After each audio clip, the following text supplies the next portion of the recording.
Alright, back on Erlengrat. I'm working on a couple of potato missions, or contracts. I have rapidly discovered that on Erlengrat, the thing that that I'm ended up spending the vast majority of my money on is on landscaping. This just a quick tour of the changes. Yep, this thing's completely wore out. So it's now into August, same year.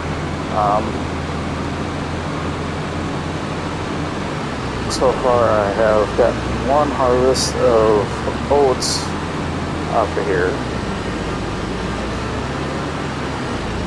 I'm just waiting because we'll be planting wheat again.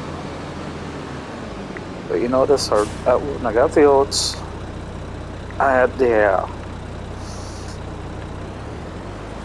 it was a matter of, okay, set up my fields, went through, started plowing, had areas where plow didn't work, so I had to landscape and smooth it out so I could plow. And then after plowing, went back to cultivate and found areas where I had to landscape and smooth out so that I could cultivate. And then had to landscape and smooth out more so that I could go with the cedar, and then had to do it again with then after harvesting, found places that the harvester wouldn't go. I don't know what everybody's saying, looking at, here's my harvester, there's my header. I know you might be saying, oh, problem is, your header's too big and that's causing problems. No, it wasn't. Oh, like one of the areas that I was running into was like right here in this spot. And, you might be like, oh, your header's too big. It was, catching on the side there, like it was coming along this way. And it left a big spot in here that it wouldn't pick up. You're thinking, oh, it was catching on the left side there, and that was lifting up. Like, well, that wasn't an issue, because I slid down a little bit, trying to avoid that. It still wouldn't pick up. But when I turned 90 degrees like this, it picked up no problem. I realized it was going lengthways. So it was coming up over a ridge. I even tried leasing, saved and leased a smaller harvester to see if that would do it. And I was still running into the issue there. And like, and then the problems get even more because, I'm thinking maybe possibly do this as like sugar or, sugar cane or sugar beet, which those ones, they both have issues because, a little bit longer, so have more of an issue with length. So I had to do even more landscaping and smoothing. So that's where the vast majority of my money has actually gone, is into doing that, because I bought all my, after cashing out all the lumber and all the, everything I had, I was sitting at over $1 million left, and after it saves, as I forgot to turn autosave off again, I'll do that right now quick. Because after doing all that, I'm back at the limit on the loan, and all that went into landscaping, trying to smooth everything back out. So about the only thing I really did is I got me 4 greenhouses, put in a new giant-sized beehive down here.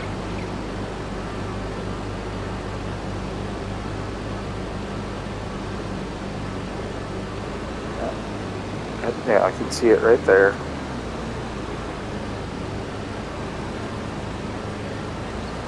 Like I got a couple of these around. And I planted some poplar. Bring up the map.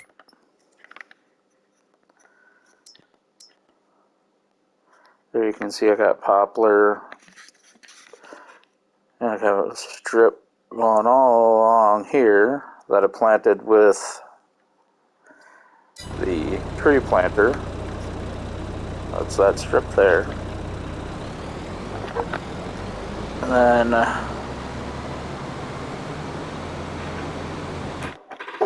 out of the mod, there is a planter that can plant potatoes, sugarcane, and poplar. 6-meter wide planter.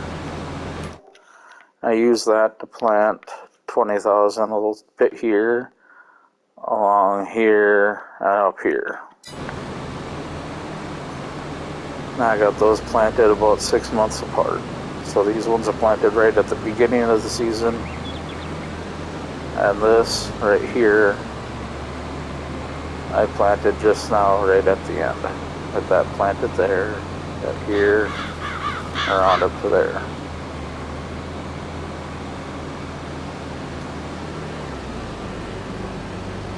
So I've kind of come to the conclusion for this map. It is going to be expensive.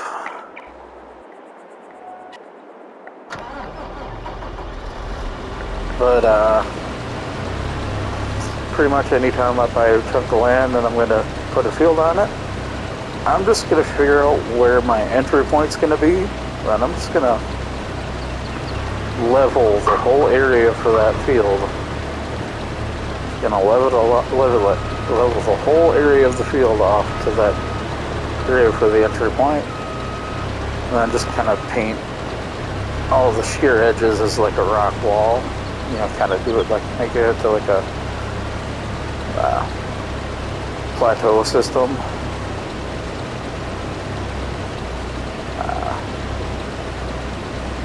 See it.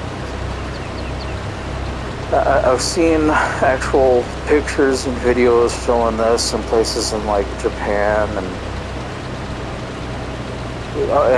other areas where they're having to convert mountainside into arable farming.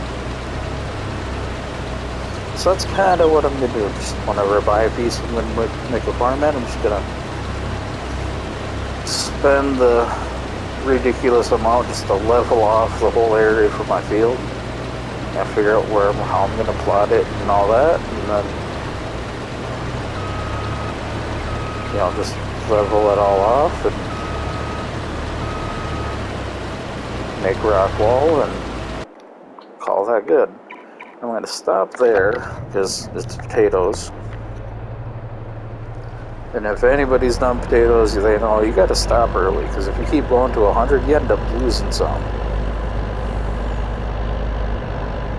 Because for whatever reason, it doesn't count it when it hits the head. It counts the potatoes when they hit the hopper. So it stopped at 93. By the time it finishes going, it'll be probably sitting around 98 or so. It's always about 5%.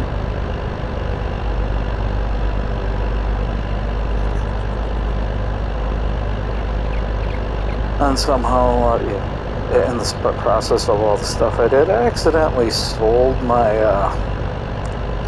fertilizer spreader. So I had to buy the TLX fertilizer spreader, which I think I may stay with that one. I mean, it has a larger spread than the trailer I had. It also spreads lime and fertilizer, so that's a plus, and it lets you spread at a faster speed. The downside, it only holds like 6,000 liters, which 6,000 liters of lime, it goes fast. Unless, of course, you go with the Unreal setting, which is like 100, it holds like 150,000 liters, but I don't really like using the Unreal settings. It just, I don't know, to me it takes away gameplay. And I know what you're thinking, like, oh, but you got these two trailers that hold 120,000 liters each.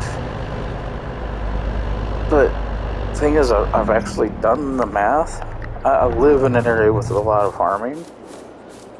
You know, did some research online, and then I actually spoke to local farmers. I had to do some converting. Wow. Start engine. And did some asking around on how much these trailers like that would actually hold. And I live here in America, so we always go by bushels, not by liters. So I had to do some weird converting, and of course they're talking okay, how much can they help? Found out from them usually trailers like that they always stop by weight. So they'd have to stop at how much the trailer would weigh, so it'd be legal to drive on the road, not by how much it would actually hold.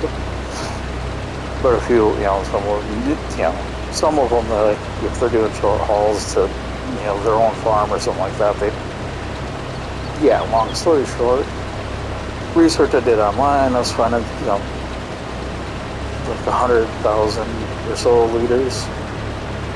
And talk about farmers, in doing the conversions, it'd be a little over, so 120,000 liters, that's really not that gross, that much over what they would actually hold. Especially considering how close, how low to the ground the hoppers are, how high the sides are. So, yeah, that 120,000 liter mark is believable for a trailer like that. But 150,000 liters in something on the back of the semi, it's just on the semi frame. That goes a little bit beyond believable. Just like I got the Lizard Colossus harvester, which I could set up to hold 153,000 liters. I'm still going to use the 19,000 liter configuration because, it's more realistic. Although from good contracts with that one, that thing does empty in a hurry, which is kind of nice. So, I don't know. I might end up shelling out to get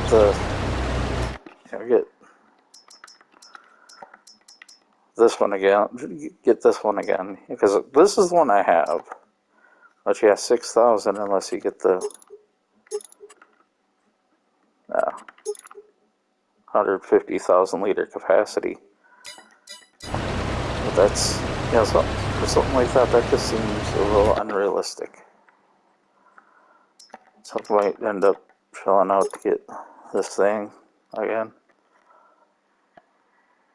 I guess I somehow accidentally sold it. Somehow. It just disappeared.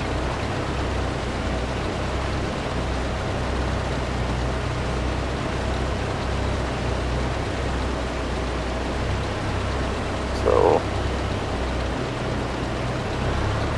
as right now I have that one, and I do have the setup with the 150,000 liter thing, because I had lime that I had to finish spreading, and I didn't feel like making all sorts of trips back to refill.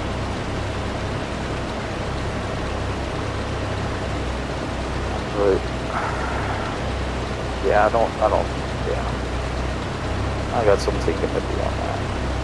I may end up just getting both, getting this with the extension just to do lime, and then getting this for fertilizer, because it's only got 10,000 liters, but 10,000 liters of dry fertilizer lasts forever, and it's got that 42 meter spread, and that's pretty nice.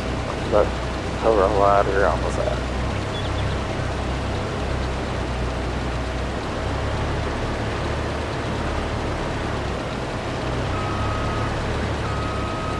but I gotta remember, I've gotta be mindful of how much I spend on equipment, because, whenever I get a property and start setting up a field, I am going to be dumping lot into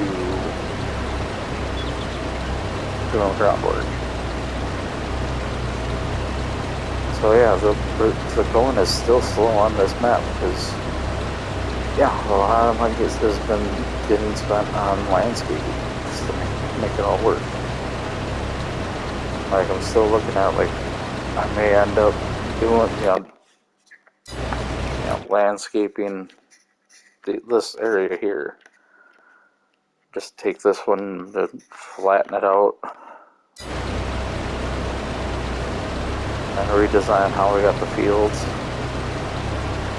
Some of that kind of depends on what I plan on putting there. Like, so far, what I'm kind of planning on is keeping it with like the 3-field idea, because, well, with the cows, I'm gonna plan on getting cows.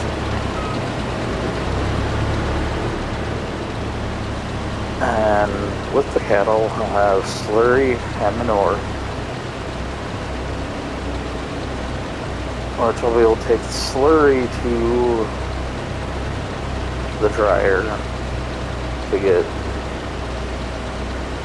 solid fertilizer. Be able to take both of them to sell to BGA, but their sell value is next to nothing.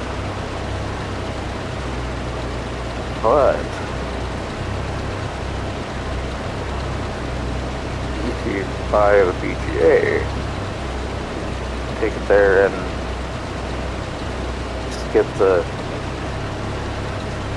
then process it, you can get much more than the sell value. For your Wilson's got BGA, that also takes cut sugar beet, 6%. So once that bleeds, I'm gonna stop right now. Let's see where that stops. So once you get BGA, it also takes cut sugar beet, so then I'll have cut sugar beet, manure, slurry, silage. So I'll be running on all that. So then we'll have, I'm just thinking of other things to do it with. Sugar beet, well, you can also take sugar beet to a sugar mill, the sugar factory or the mill or whatever it is they have in here. That's good enough. I'll just run over here. So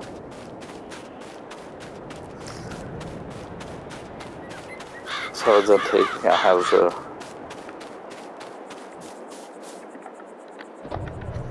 so then put in the sugar mill. So that also handles sugar cane. So get a field making sugar cane, growing sugar cane. So I'll be thinking on one larger field, pretty much just running sugar beets.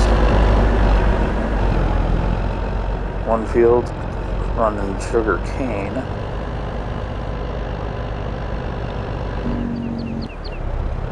Third one, probably just do poplar, depending on, because I'm not gonna plant anything more with poplar yet, because I'm gonna wait and see, because I got the Devour Trees mod, which is a handy dandy little thing that just you go up to a tree, grind it, and the whole tree is turned into wood chips. I'm thinking that will work to harvest poplar.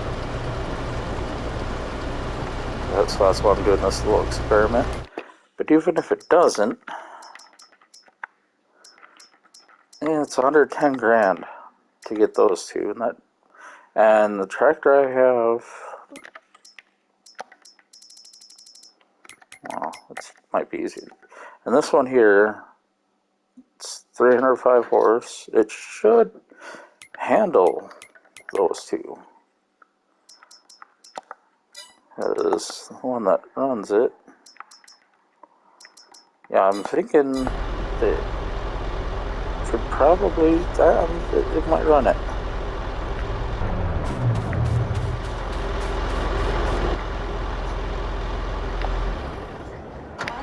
Wrong button. I should pay attention to what I'm doing, not what I'm saying. What I say. But so I should run it. Harvest Popular, which will give me should give me a whole lot of wood chips. So I'm leaning on this to start, as I'll have one field doing sugar beets, make it large enough to produce enough sugar beets.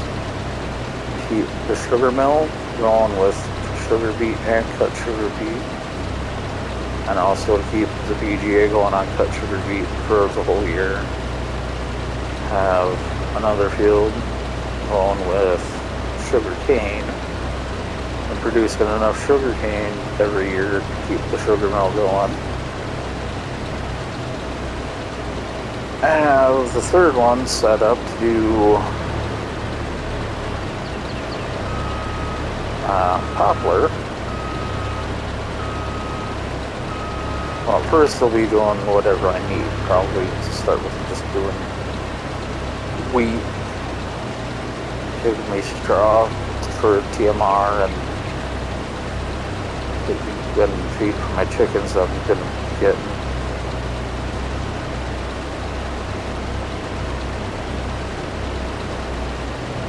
Because that's kind of my plan so far.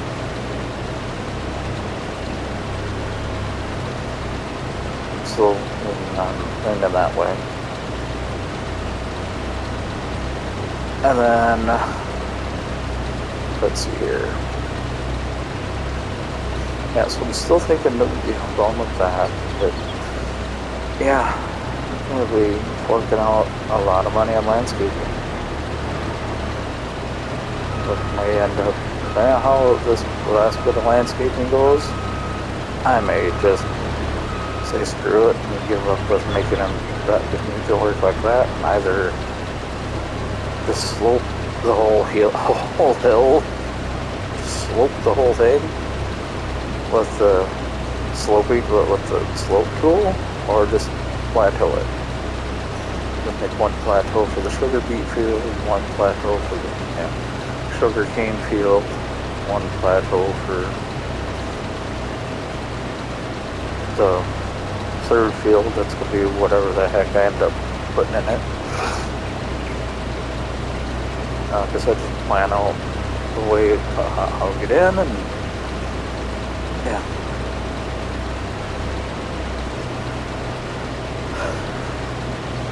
So there's my thoughts with what I'm going to do, with how I'm going with this so far.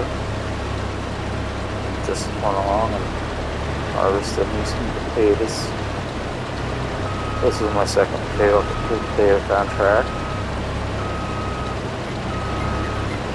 I don't mind doing these contracts. It's a little slow because of how narrow it is. But man, you can make a killing doing potatoes. You get a fair amount of extra money. Same thing with sugar beets, but looking on the map, let's see what color sugar beets. Is that pink? There is like one field of sugar beet.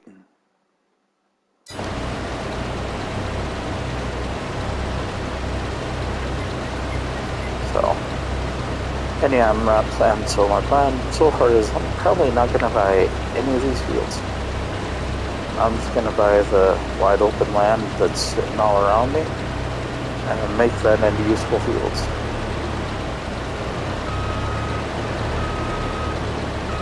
Yeah, just plateau them off and make them usable.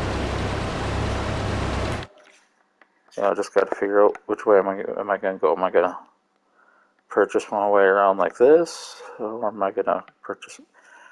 Probably, I know this right here is going to be my next purchase. I figured that one out. Because that one's got space right on it. Nice, good space to put the cow pasture on. I've already figured out the one I want. I had to download it. Yeah, I ended up downloading. It's gonna be this one here. Pretty big, pretty nice. I like the aesthetic. I like the look. And the fact that it holds, okay, what was that, 160 cows? That's pretty nice too.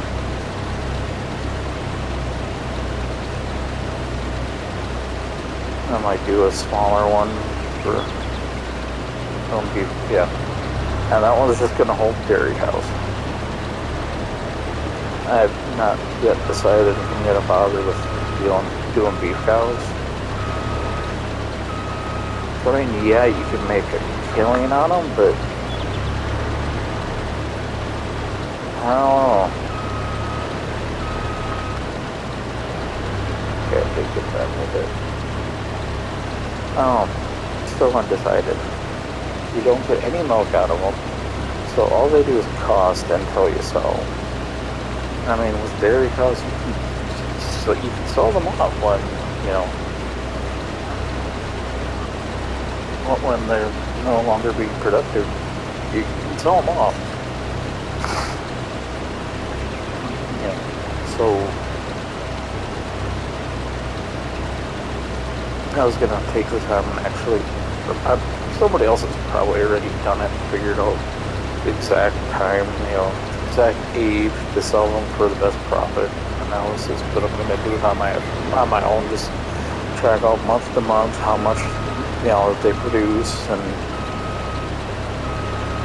how much they sell for. You know, kind of compare, figure out, just find just that right peak, just that right time when to sell. I already started it, you know, on a different map.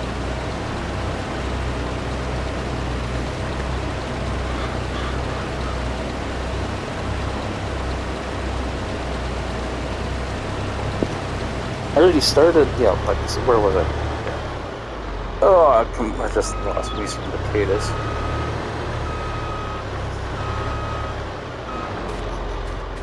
Lost track of everything. So where was I? Okay. So yeah, I already started, you know, logging, started that log on a previous map once. But ended up changing maps before I finished it. And it looked like after they reproduced the second time, it'd be what was going to be the best time to sell.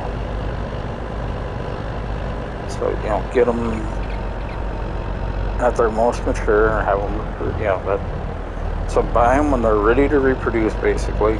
Have them reproduce twice after that second litter, after the second reproduction, sell them off.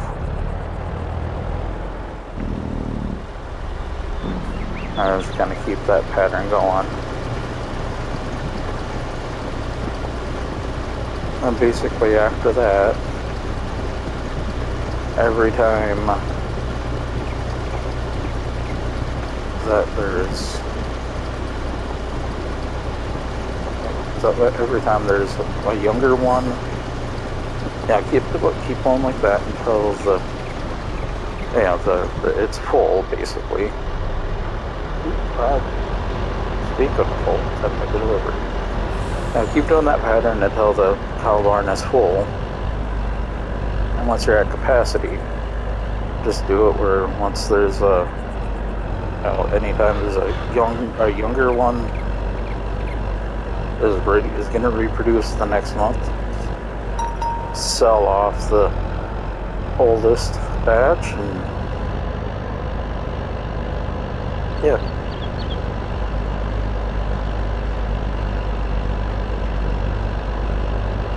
So that's kind of my plans and how I'm going to work it out. Now it's just a matter of getting the funding to keep doing it, and right now that looks like it's going to come from silage and logging.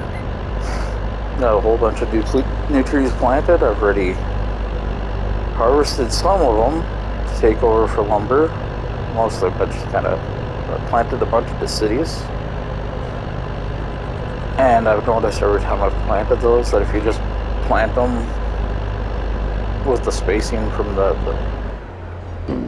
seedling planter, that the cities are close enough where the branches kind of tangle up when you go to cut them down, and they get all tangled, and it is a pain in the butt. So what I've been doing is when they're younger, so I plant them like normal with the planter, just drop it and go. And then once they come up and they get reasonably tall, I go through and call out every other one. Which gives you a fair amount of lumber, a fair amount of wood, and then you let the others mature the rest of the way. Which is kind of what I've been doing. And then if you want to get really interesting, you can go back and plant, pine, spruce, stone pine in between, in the spaces that you cleared out. Because those ones can, since they're just basically an upright stick, they can grow in those spots without interference. So that's kind of the point I'm at there. And how the heck did that happen?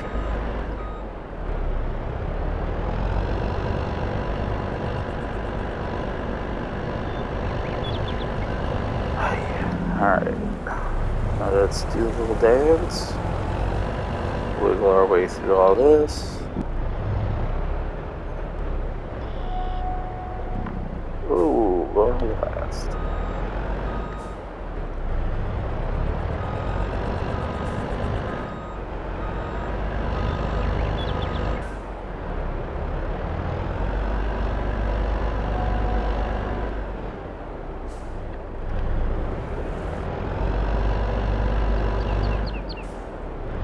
Oh, come on now.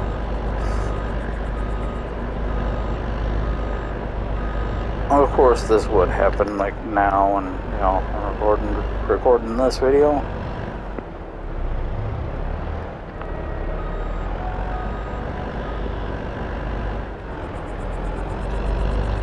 Oh, I got the trailer parked nicely there.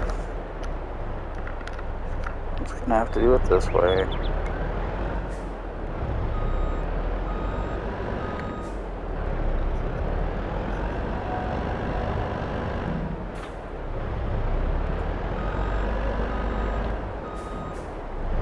I could actually get it pulled up and stop it there. Now I can unload potatoes.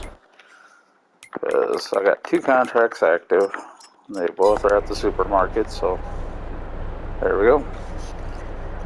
So yeah, that's what I got going on.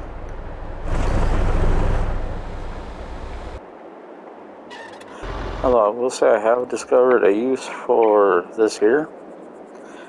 Got the 2 winches. It can help pull lumber into the lumber storage mill. And I also did go ahead and get myself a 3-wheeler. They're kind of fun. The ATC. It's a kind of fun little toy to tool around on. And it also helps with jockeying around trailers. In this barn here. Yeah, because you got the header trailer, you gotta get jockeyed around how it is, and of course that fell off. It was on there nice and neat. But trying to get that jockeyed around and parked in nice and neat with the combine, it's kind of a pain, but I discovered with that 3-wheeler, it's not so bad. There we go. Why'd I shut it off?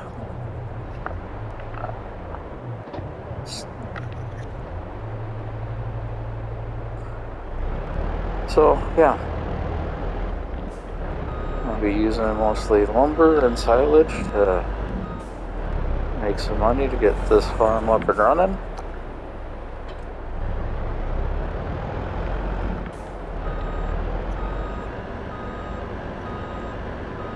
And, yeah. Until next time, talk to you later.